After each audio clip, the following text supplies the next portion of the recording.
Today we celebrate the first glorious anniversary of the information purification directives. We have created, for the first time in all history, a garden of pure ideology, where each worker may bloom, secure from the pests, obeying contradictory thoughts.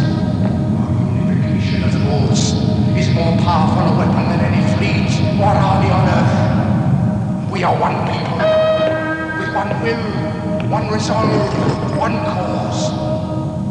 Our enemies shall talk themselves to death, and we will bury them with their own confusion.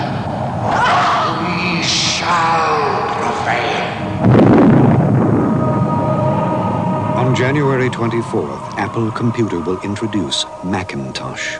And you'll see why 1984 won't be like 1984.